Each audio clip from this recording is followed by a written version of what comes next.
Assalamualaikum Bapak. Waalaikumsalam Bu Endah. Sehat? Alhamdulillah Bapak sehat. Alhamdulillah biasa. Mohon maaf ini Bapak mengganggu waktunya. Ya, Kami datang pertama silaturahmi dari SMP 1 Majenang ke SMP 3 ini di mana Bapak bertugas di sini dan mohon bantuannya. Kami CGP Angkatan 8 ini membutuhkan beberapa data untuk wawancara. Kebetulan di sini modul 3.1 yaitu berkaitan dengan kebijakan seorang pemimpin dalam mengambil keputusan, Bapak.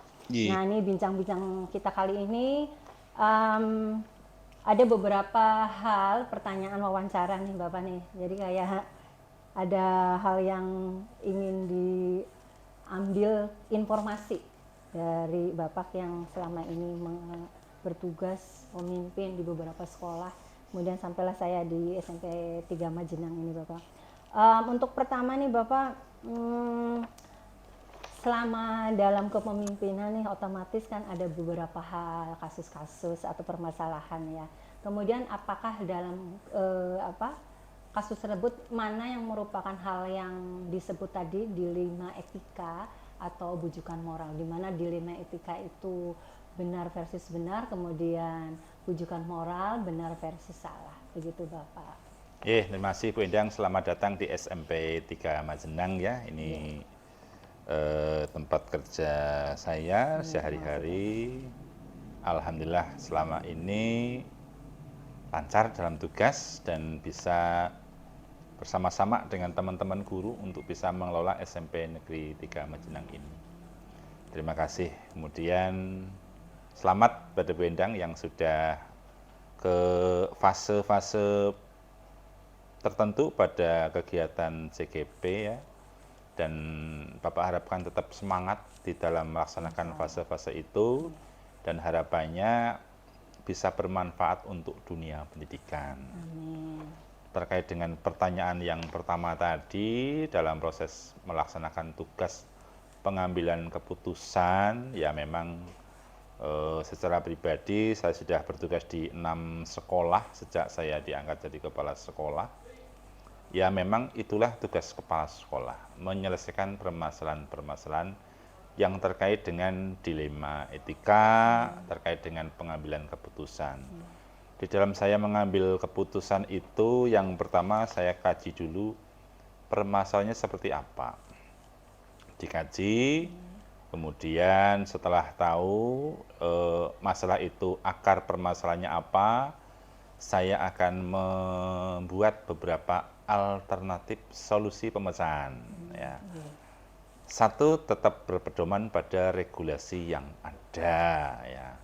Kemudian mengkaji permasalahan itu sisi positif dan sisi negatifnya. Ya. Saya buatkan beberapa alternatif pemecahan masalah.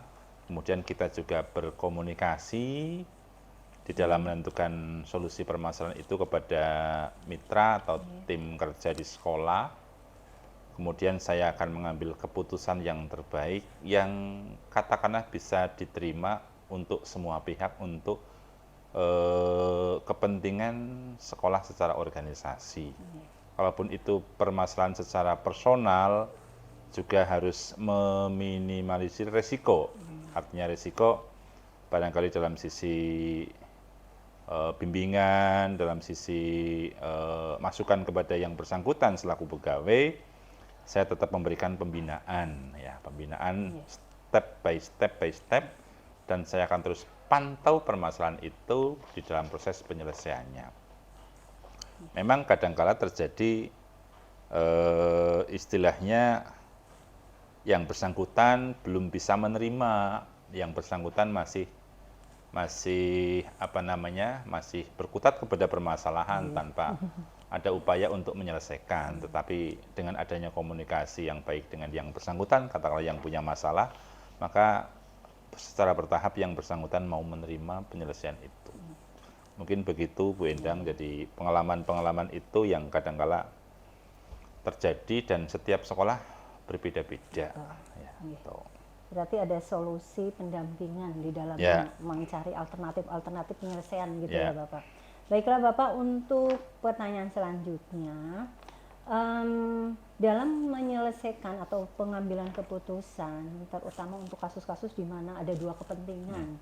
Nah, dua kepentingan tersebut otomatis kan mungkin ada yang sama-sama benar atau sama-sama mengandung nilai kebajikan. Nah, dalam hal ini mungkin Bapak bisa memberikan gambaran.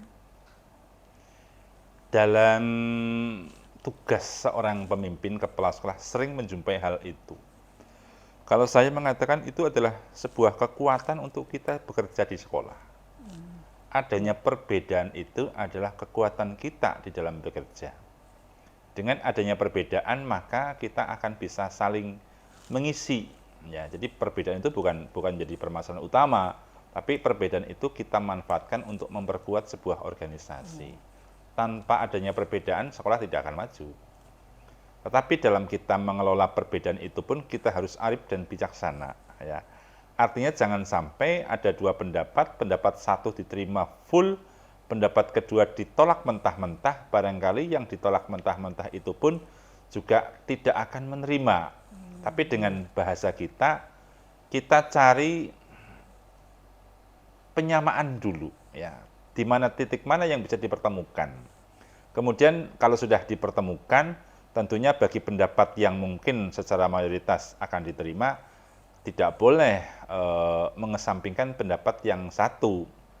Kemudian pendapat yang satu yang katakan tidak terima pun juga tidak boleh bahwa yang bersangkutan itu sakit hati atau kecewa atau apapun. Karena saya berikan pengertian, untuk hari ini, untuk kali ini pendapat Anda belum bisa diterima. Tetapi saya tetap mengharapkan pendapat-pendapat Anda untuk permasalahan-permasalahan yang berbeda, permasalahan yang lain.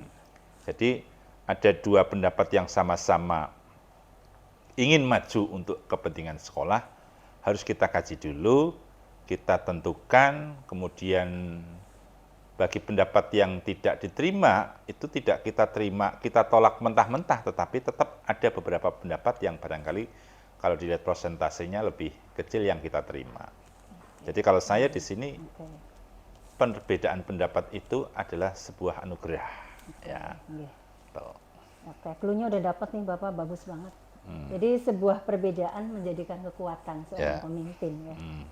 Oke Bapak, untuk selanjutnya dalam penyelesaian permasalahan itu kan ada langkah-langkah dan prosedurnya. Nah, bagaimana Bapak menjalankan langkah-langkah dan prosedur tersebut? Ya. Dasar dari pengalaman. Pengalaman menjadi guru dan pengalaman menjadi kepala sekolah. Sebagai seorang guru saat dulu kita bertugas, itu selalu belajar kepada beberapa kepala sekolah yang menjadi tempat kita bertugas. Ya, pimpin A, pemimpin B, dan sebagainya. Dan kita sadap semua ilmunya untuk bekal. Dan ternyata pembekalan itu menjadi sebuah hal yang utama ya, artinya penting untuk kita bekerja dalam mengatasi masalah. Dalam menghadapi permasalahan tidak boleh langsung membuat statement menjustis bahwa keputusannya harus ini. Jadi harus dipertimbangkan.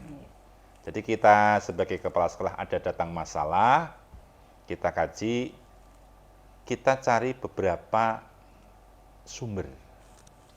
Dalam arti sumber itu yang bisa memberikan pendapat-pendapat yang berbeda. Ya. Misalnya permasalahan kepegawaian di sekolah, ada laporan. Jadi jangan langsung menjustis si A itu bersalah, tetapi kita kaji dulu. Kita panggil yang bersangkutan, ya. Kita komunikasikan. Barangkali permasalahan itu bukan mutlak dari yang bersangkutan, tapi ada faktor-faktor lain yang ada yang menunjang munculnya masalah. Kemudian kita juga cari pendapat ke orang lain, ya. Jadi ada semacam ilmunya namanya triangulasi, ya. Cek dan recheck, check and balance, ya. Jadi tidak serta-merta membuat keputusan, tetapi harus dikaji dulu, tanya sumber akar permasalahannya, cari second opinion, di mana second opinion itu bukan harus kita terima, tapi second opinion itu adalah sebuah pendapat dari sisi yang berbeda.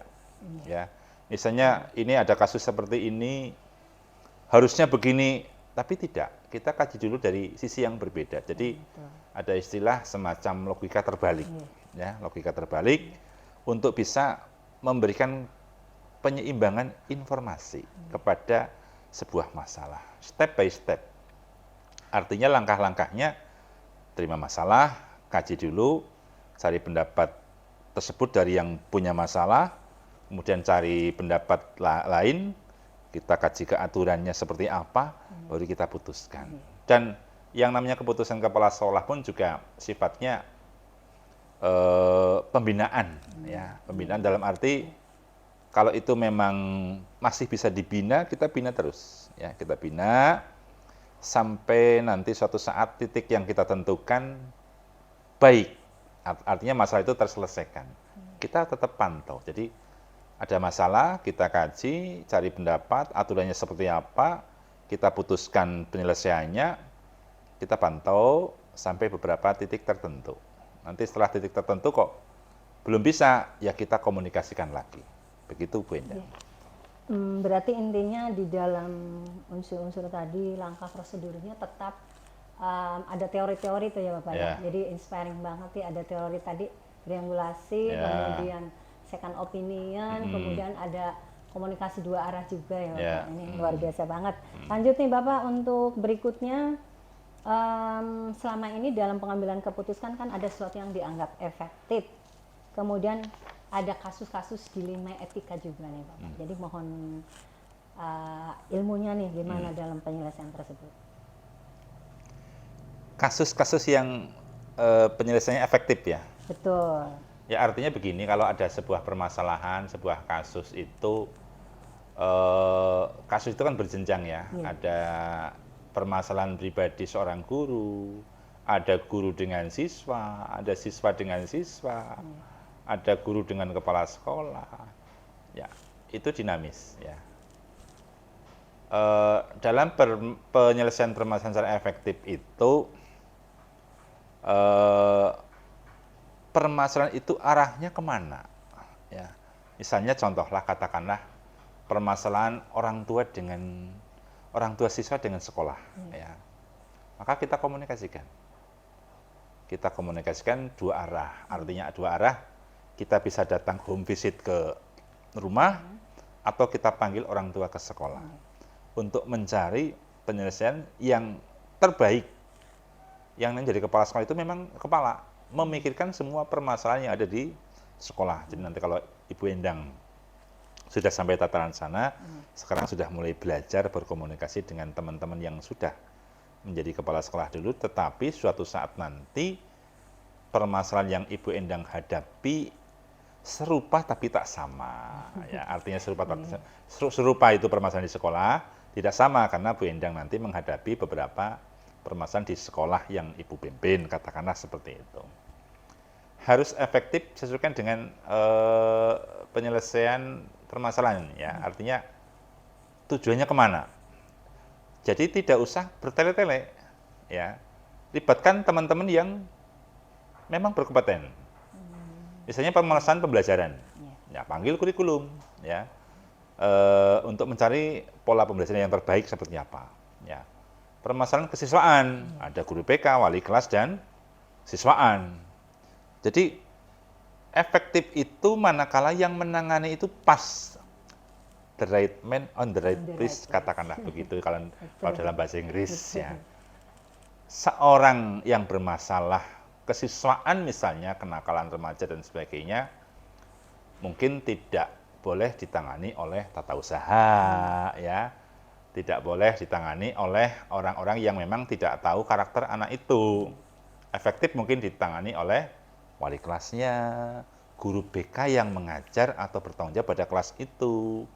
Urusan kesiswaan dalam arti manajemen kesiswaan dan kepala sekolah. Jadi efektif tadi orangnya tepat dalam proses menyelesaikan masalah. Kalaupun ada dilema, jelas. Contoh misalnya anak, ya, anak melakukan pelanggaran.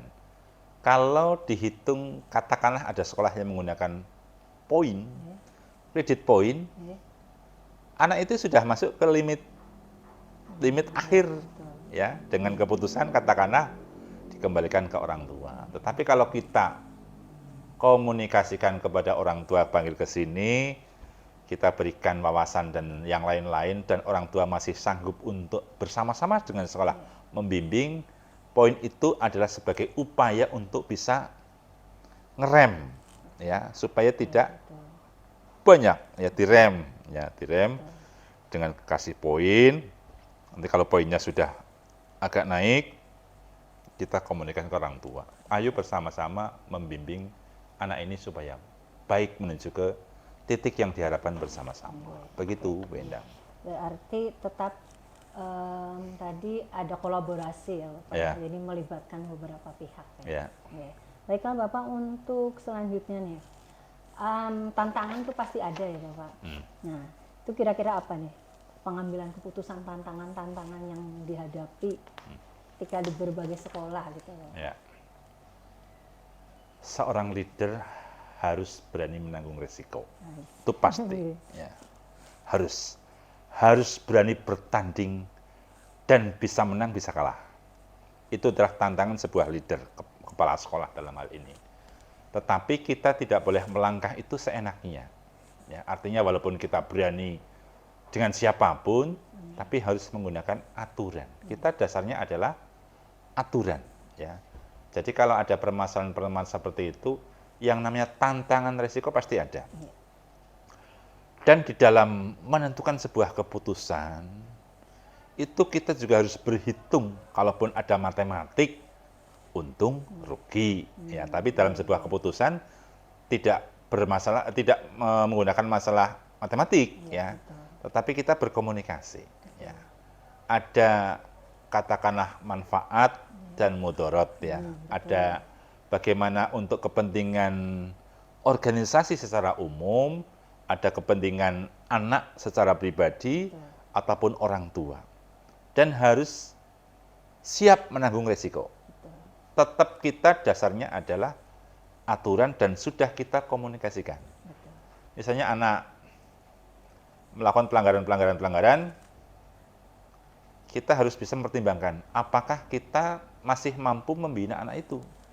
Kalau sudah tidak mampu, kita kembalikan ke orang tua. Orang tua protes, ya kita harus berani. Ya, ini saya kembalikan putra Bapak Ibu kepada panjenengan untuk diteruskan. Barangkali di tempat lain bisa menjadi lebih baik. Itu adalah sebuah resiko. Termasuk di dalam kepegawaian. Memanage benda hidup itu lebih sulit daripada memanage benda mati. Mereka adalah mitra dan teman kita. Tetapi dalam bekerja itu tetap kita harus berpedoman pada aturan. Kalau ada yang guru terlambat, ada guru tidak masuk kelas pada jamnya, itu masih kewenangan kita untuk bisa memberikan. Walaupun itu adalah saudara kita atau teman kita, atau mungkin yang paling dekat dengan kita, bestie kita, tetap kita berikan pemahaman. Hei Mbak, Bu, Kang, yuk, kelasnya kosong, tolong diulang. Itu kan sebuah resiko. Dibenci oleh teman. Tetapi nanti orang akan melihat seperti apa langkah kita. Apakah kita dalam arti memberikan sesuatu itu kepada mereka itu dalam sisi emosional membenci atau dalam rangka tugas. Kalau ibu nanti bisa meyakinkan bahwa dalam langkah-langkah kita itu artinya dalam sisi tugas, mereka akan segan pada kita. Oh, berarti aku kemarin itu ditegur dalam rangka Pak Kepala Sekolah melaksanakan tugas. Nanti saya tidak akan mengulangi lagi kalau yang sadar. Tapi kembali kepada watak seseorang. Kalau seseorang wataknya sudah katakanlah karakter, itu barangkali perlu proses. Ya, proses penyelesaiannya. Ya, Baiklah Bapak, nih kita sampai pertanyaan berikutnya. Ketika ada sebuah permasalahan, itu biasanya penyelesaiannya itu tergantung apakah ada jadwal tertentu, kemudian menyelesaikan di sebuah tempat, dan seperti apa bentuk prosedur ketika selama ini dijalankan gitu Bapak. Ya. Saya berprinsip tidak menunda penyelesaian masalah. Karena kalau masalah itu tidak diselesaikan segera, sudah menunggu permasalahan berikutnya. Bagus. Jadi kita kerja itu step terselesaikan. Ya, jadi dalam proses bekerja seseorang itu kalaupun ada masalah itu harus diselesaikan segera, jangan menunda-nunda timbul masalah baru. Karena dalam sebuah sekolah dinamikanya sekolah itu ya memang masalah siswa dengan siswa, siswa dengan guru dan kompleks lah ya. Jadi yang pertama tidak menunda permasalahan untuk diselesaikan. Kemudian diselesaikannya itu tadi menggunakan the right man on the right place ya. Artinya masalah ini masalah apa? Ya. Saya tetap mengkomunikasikan kepada yang bersangkutan. Hei wali kelas, Bapak Ibu wali kelas, ini anakmu 3A, 9A, trouble begini. Ayo kita cari solusi bersama-sama. Jadi tetap kolaborasi ya. Kemudian menggunakan orang yang tepat, kemudian tadi permasalahan itu akan muncul di setiap kita bertugas. Ya. Jadi seperti itu Bu Endang dalam proses penyelesaian masalahnya. Berarti job description-nya udah benar-benar ya Bapak. Jadi tadi yang sesuai the right man, the right place. Ya. Berarti benar-benar sesuaikan dengan fungsi dari masing-masing. Tugas pokok fungsi masing-masing. Karena ada tugas pokok mengajar, ada tugas tambahan. Oke Bapak, untuk selanjutnya nih,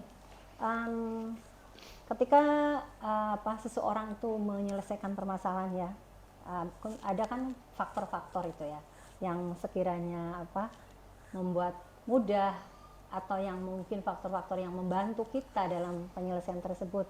Nah, kira-kira selama ini yang dialami Bapak itu faktor-faktor yang mempermudah atau membantu itu hal-hal apa saja itu Bapak? Faktor yang mempermudah, membantu ya. Yang pertama, saya menganggap teman-teman guru itu adalah mitra. Ya, mitra. Mitra. Saya menjadi kepala sekolah, kalau tidak ada siswa atau tidak ada guru, saya bukan kepala sekolah. Ya.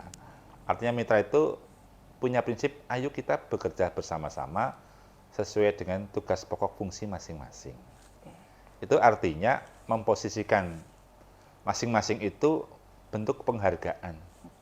Bu guru ngajar kelas berapa sekarang? Kelas 9A. Materinya sampai apa? Itu sebuah contoh.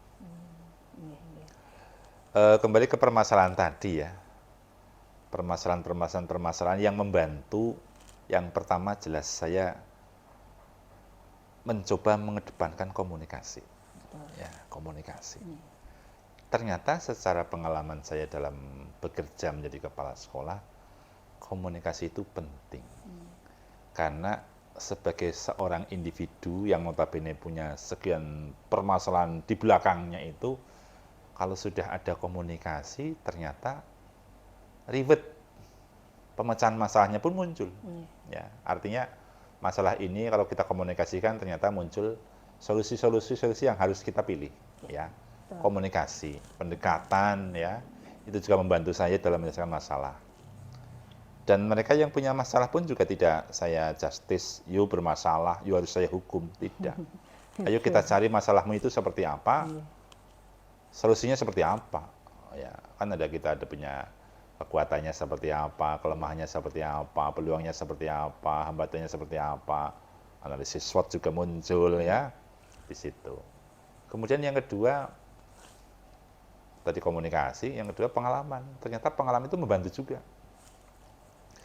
Pengalaman itu tidak hanya didapatkan di sekolah, tapi pengalaman itu bisa kita dapatkan dari orang-orang di sekitar kita. Apakah itu keluarga, masyarakat, tempat kita tugas yang berbeda, mitra, teman. Ternyata pengalaman itu menjadi salah satu bekal kita dalam proses mendukung menyelesaikan masalah. Ya. Jadi kalau ada masalah di sini agak mirip-mirip, aku pernah mendengar di sana juga masalahnya seperti ini. Di sana seperti ini solusinya. Barangkali di sana sedikit kita terapkan seperti ini di sini. Jadi jarang ada permasalahan yang baru. Dalam arti baru itu yang baru pertama saya alami. Ya. Semakin banyak masalah sebagai seorang kepala sekolah, akan semakin membantu pengalaman dalam proses menyelesaikan permasalahan. Ya. Jadi kalau ada masalah jangan tinggal, ya.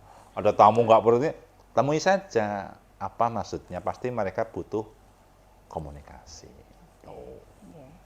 Oke Bapak, di sini berarti ada sebuah kemitraan yang dibangun ya. Ya. Kemudian dari teori tadi analisis SWOT juga. Ya. Nah, kemudian masalah dijadikan sebuah kualitas diri. Ya. Seperti itu ya Bapak. Ya. Ini luar biasa banget. Satu hal lagi Bapak, nih satu pertanyaan terakhir. Selama ini berpindah-pindah tugas ya Bapak ya, otomatis kan banyak banget tuh pembelajaran dari pengambilan keputusan yang berbeda-beda. Ini mohon gambarannya Bapak, pengalamannya untuk pertanyaan terakhir ini. Ya memang dalam bertugas dari satu tempat ke tempat lain, tentunya kita yang pertama tidak boleh menyamakan bahwa tempat itu sama dengan tempat kita sebelumnya. Yeah. Ya. Jadi harus tahu, observasi itu penting bagi seorang yang menempati tempat tugas yang baru. Ya. Di sekolah X kita bagus, tapi belum tentu di sekolah X itu kita tempatkan di sekolah Y bagus. Ya. Karena kita harus tahu seperti apa sekolah Y itu, ya, di mana kekuatan, peluang dan semuanya tidak sama. Ya. Jadi dalam mengelola kepemimpinan di setiap sekolah itu kita harus tahu dulu apa yang terjadi di sekolah itu. Ya. Kita observasi. Lanjut tadi SWOT juga muncul. Ya. Oh, sekolah ini kekuatannya di sini, kelemahannya di sini. Peluang kita dapatkan sesuatu itu dari sini. Hambatannya di sini. Itu seperti itu. Misalnya kalau saya di Cimanggu 1, saat itu saya dapat tantangan dari komite sekolah. Betul. Artinya komite sekolah, saat itu saya kepengen sekolah itu lebih maju dengan membuat katakanlah peningkatan sarpras, ya. Sarpras itu membuat istilahnya lantai 2, tetapi komite sekolah itu berbicara, you tidak mampu, you adalah kepala sekolah baru. Ya. Tetapi dengan tadi komunikasi, saya ajak berpikir, ternyata mereka lama-lama terbuka, mendukung kebijakan yang saya berikan kepada sekolah. Tuh. Kemudian di SMP 1 jelas seperti itu, adalah SMP nomor 1 di wilayah Barat. Ya. Itu sebuah tantangan. Saya sering dapat teguran dari masyarakat. You kurang apa? Kurang duit kami cukupi. Kurang guru, gurumu berkualitas. You harus berprestasi. Itu tantangan SMP 1 Majenang. Ya. Kemudian ke Sidarja. Di sana alhamdulillah sekolahnya sekolah yang terkumuh. Ya, terkumuh.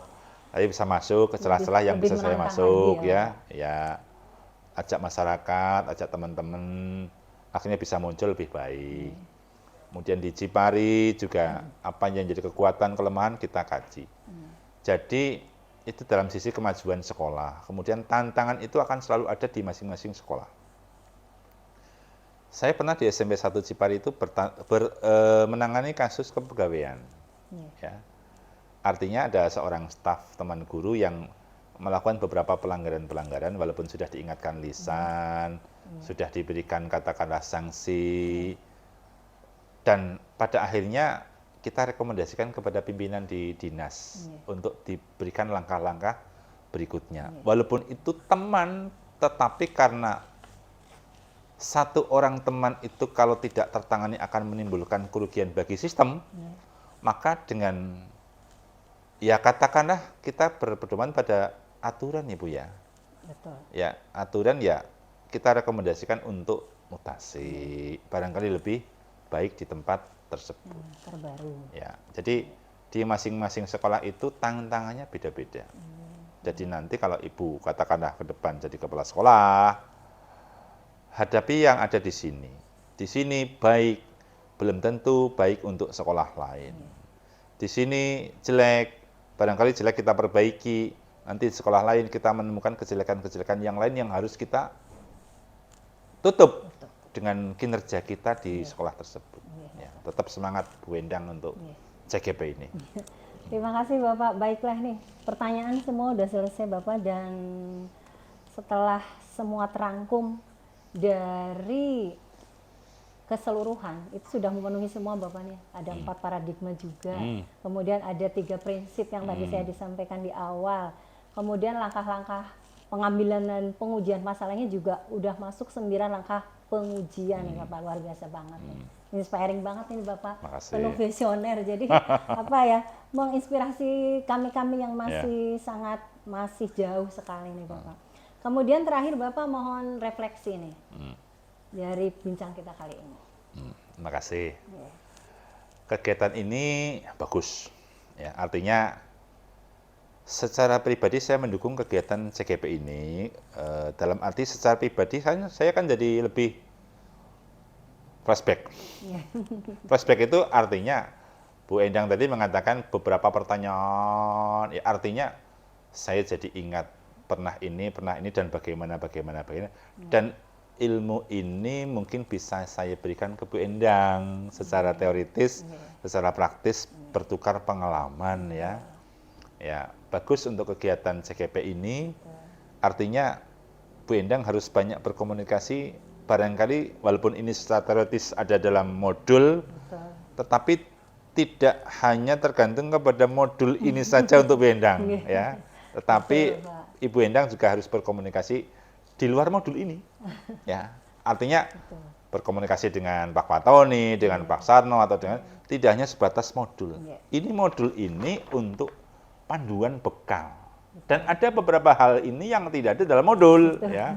Ya, artinya Bu Endang punya inovasi untuk bertanya kepada beberapa mitra sekolah ya, yang mungkin akan menambah ilmu bagi Bu Endang. Betul. Tuh. Jadi refleksinya bagus kegiatan ini bagi Bu Endang mungkin hanya untuk modul yang step by step itu, tapi bagi Bu Endang pun saya berikan masukan tidak hanya sebatas pada modul ini ya, untuk berkomunikasi dengan pimpinan, dengan teman-teman, kembangkanlah ini semaksimal mungkin. Ya, selamat Bu Endang ya. Tuh. Terima kasih Bapak, rangkaiannya kita sudah dari beberapa wawancara alhamdulillah udah sampai, dan terima kasih atas waktunya nih Bapak untuk saya. Mudah-mudahan ini menjadikan sebuah inspirasi, dan tadi tidak hanya sebatas pada modul, tapi kita bisa untuk menjalin, untuk berkomunikasi, berkolaborasi dalam hal mungkin untuk pengembangan diri khususnya. Ya, terima kasih Bapak atas waktunya, atas support motivasinya. Terima kasih. Assalamualaikum warahmatullahi wabarakatuh. Waalaikumsalam warahmatullahi wabarakatuh. Terima kasih Bu Endang. Terima kasih Bapak, udah cukup.